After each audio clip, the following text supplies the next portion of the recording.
This Steve Jones Show podcast is now loading. The Steve Jones Show podcast is presented by Sunbury Motor Company, Purdy Insurance, Brewers Outlet, and NIL Game Changers. Okay.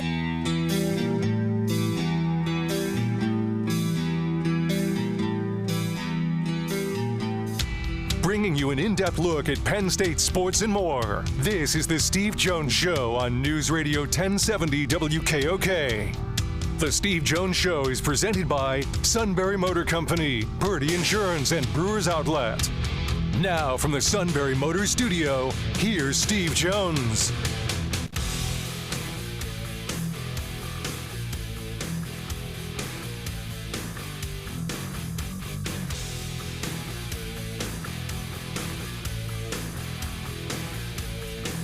Great to have you with us today. And this big week for Penn State football as the Nittany Lions get ready to take on U.S. This half hour of the show being brought to you by Purdy Insurance, Market Street in Sunbury. Go to purdyinsurance.com. Auto, home, life, business, boat, motorcycle, RV. They do a great job of making sure that you are fully insured while saving you money. So important. Always looking forward to saving you money. And customer service means everything to them. At Purdy Insurance, Market Street in Sunbury, go to purdyinsurance.com. Always great to be joined by the brilliant and insightful Mark Wogenrich, whom I have such great respect for. My friend, welcome back to the show. It's great to have you with us. As always, appreciate being here. Thanks, Steve.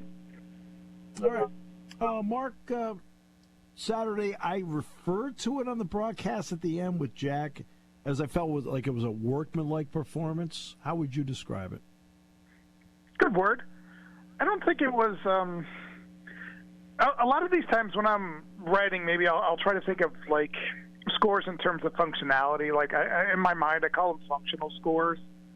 To me, this was the functional score of 27-3. That was a late drive that UCLA had, scored in the last minute, largely against second-team defense. It matters on the board, but if you're looking at just good on good, I felt like 27-3 was probably a fairly representative score of, a result of what happened that day. And maybe it didn't feel as though that score was, represented that kind of dominance, and they didn't have it to an extent. But it was just another one of those games. It didn't feel like it was in doubt.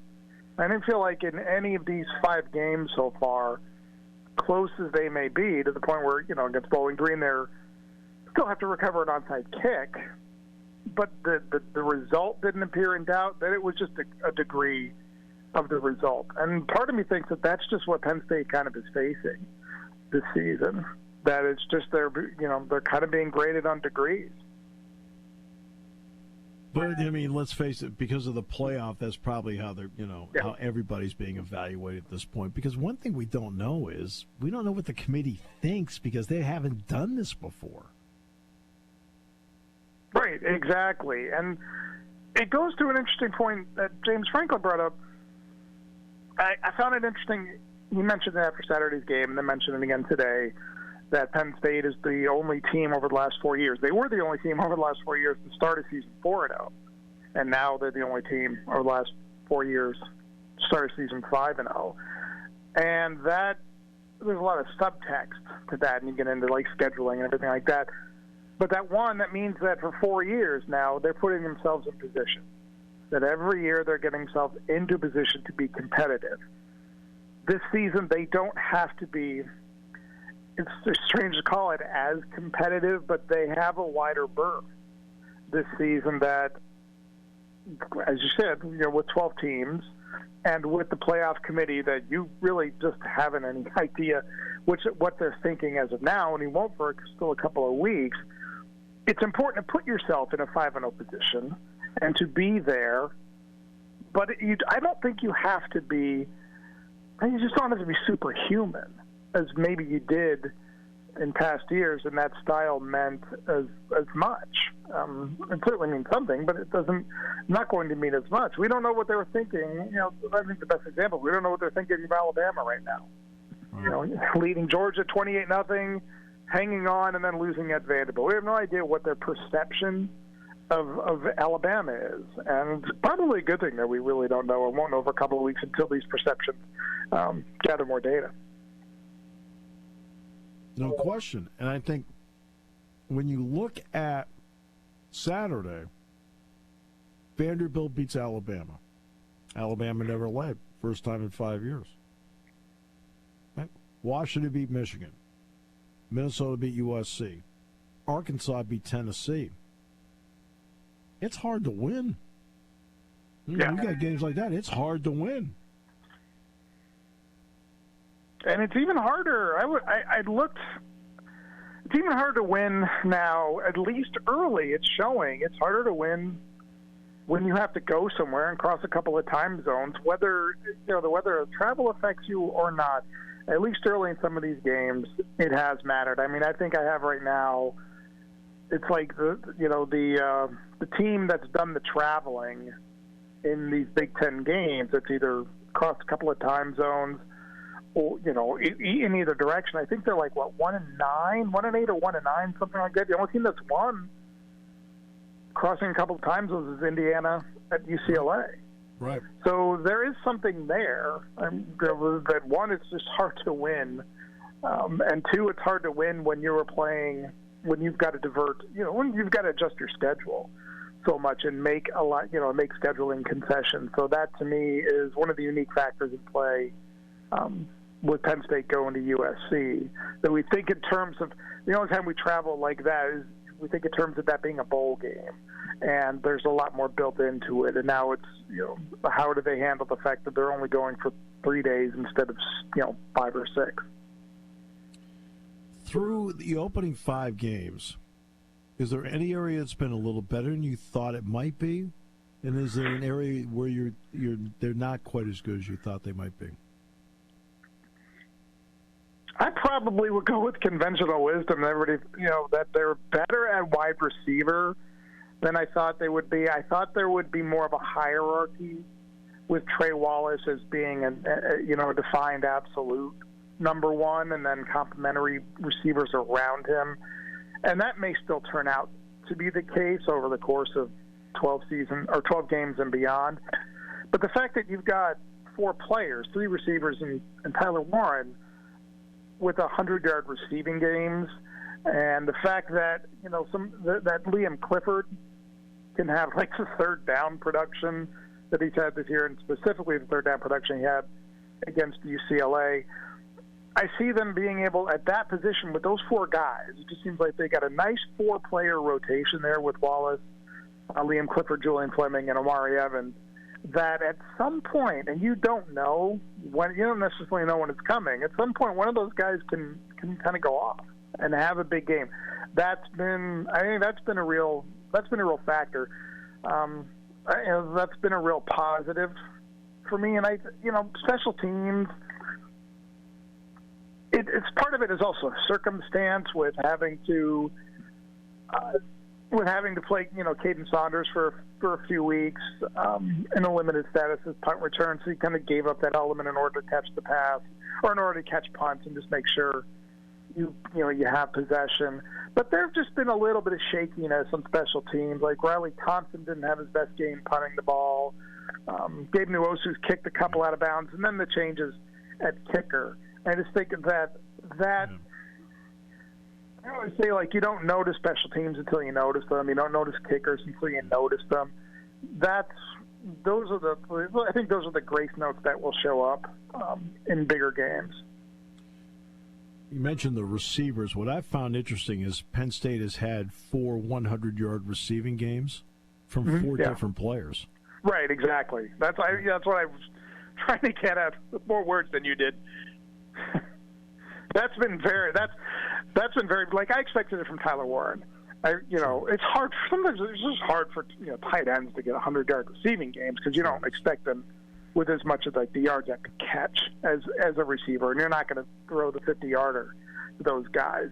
But he's just so effective and such a weapon in so many ways. But you don't necessarily expect, unless it's late receiving yards, in third quarter, late third quarter or fourth quarter when you might be piling up yardage, or if you're giving chase, and they haven't had to do that yet.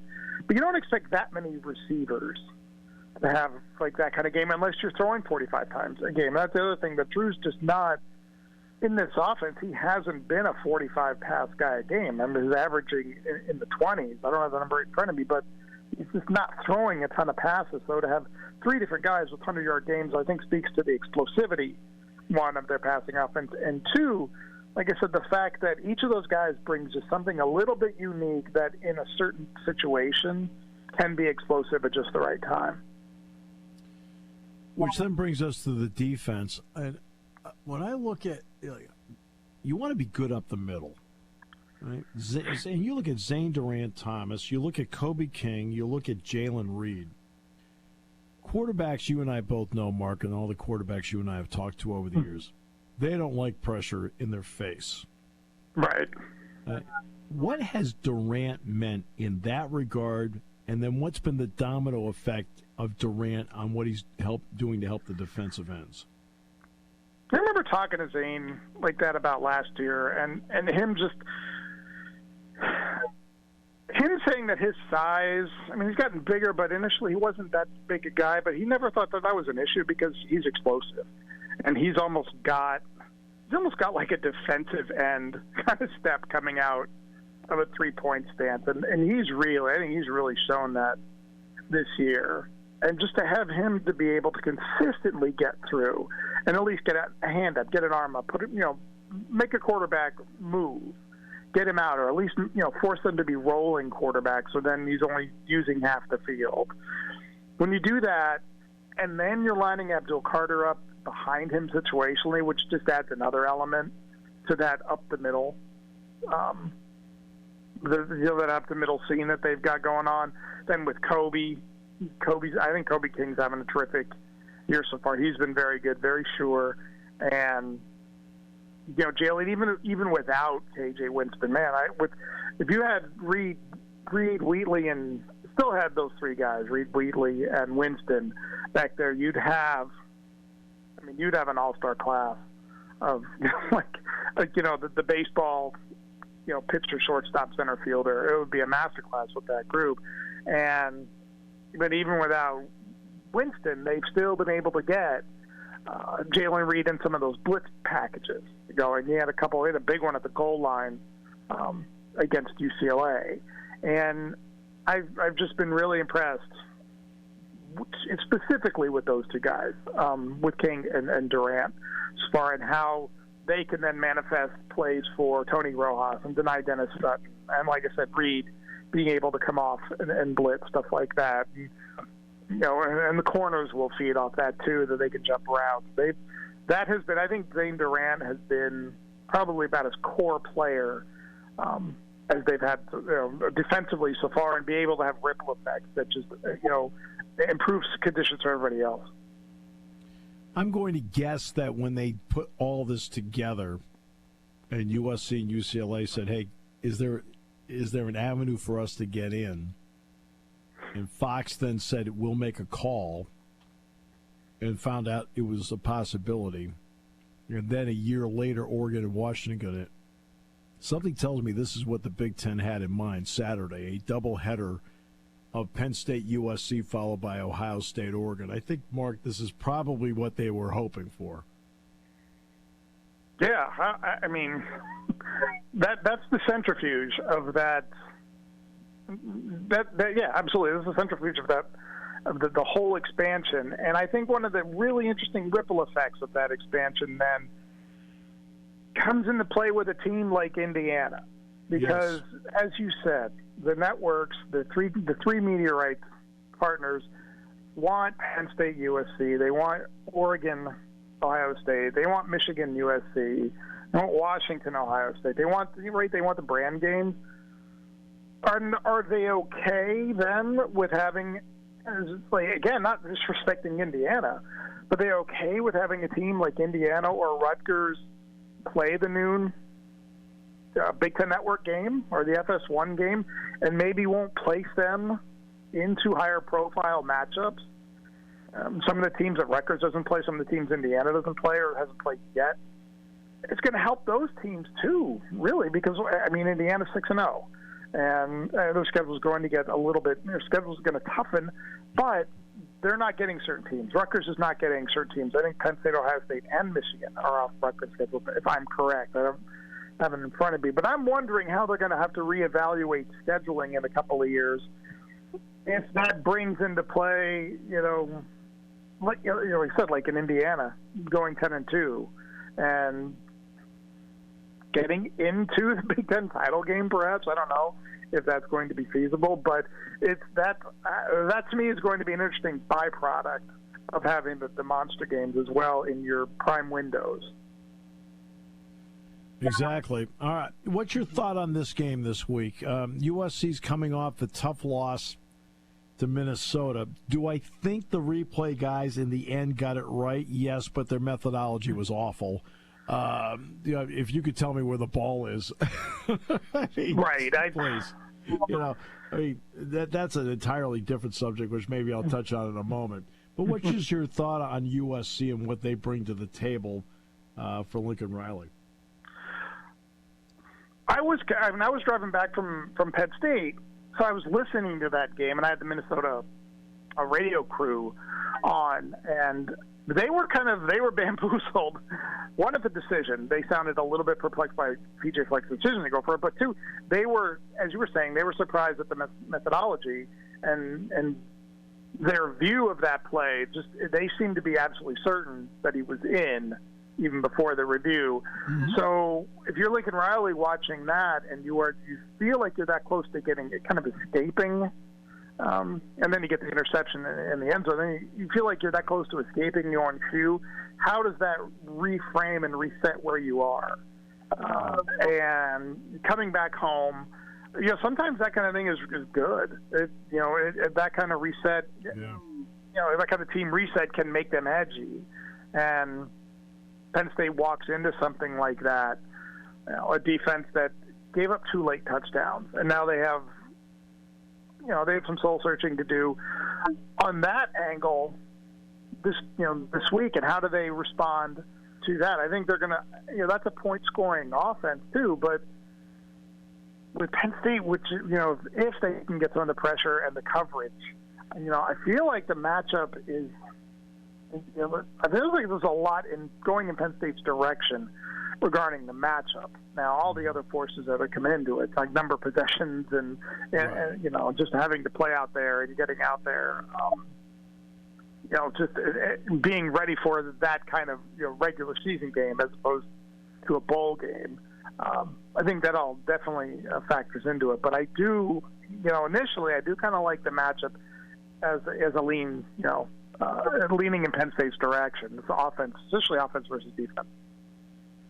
I want to ask you about the replay reviews for a moment. Virginia Tech Miami ends. It's called a touchdown. Then on review, they reverse it. Okay. Then I watch Minnesota USC. They mark him short of the goal line. They reverse it. I watched the quarterback for Cal scramble out, the Miami kid, and he's not trying to hurt him, but he does launch himself and hits him square in the helmet with his helmet. In each case, I thought you needed indisputable video evidence to overturn a call on the field. Now, do I think they got the Miami and the Minnesota calls in the end correct? Yes, but I can't see it. Okay, I'm watching them like I can't see it. And the Miami thing's the most obvious targeting thing in the world. Now, like what am I missing? Am I missing something, Mark? No, and I mean, I can extend that to baseball. Being a Yankees fan, again, I didn't see the game, but the Jazz Chisholm steal of second base that he ended up scoring, that was eventually the winning run, and it sure looked like he didn't get there. That it did look like it did look like that there was a sliver of air between him and the bag. Right. So I'm ready to, I'll acknowledge that one too as a New York Yankees fan. I don't know whether they're feeling like replay has to be some sort of court decision.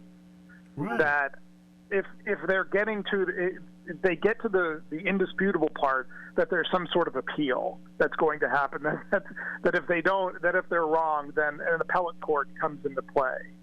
So that's where I think maybe some of these things are hedging, potentially that way. I'm not, I can't speak to the mind of a replay official, of course, but it almost seems to me like they're a judge ruling with an appellate court in mind when none is there. And ultimately that might impact the way they're going with the indisputable evidence concept that you're talking about. Yeah, because I couldn't find it on any of those, but that's right. Okay.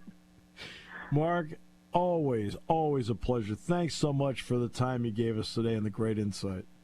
Yeah, outstanding. Appreciate it. Thanks, Steve. Mark Wogenrich, always great to talk with him.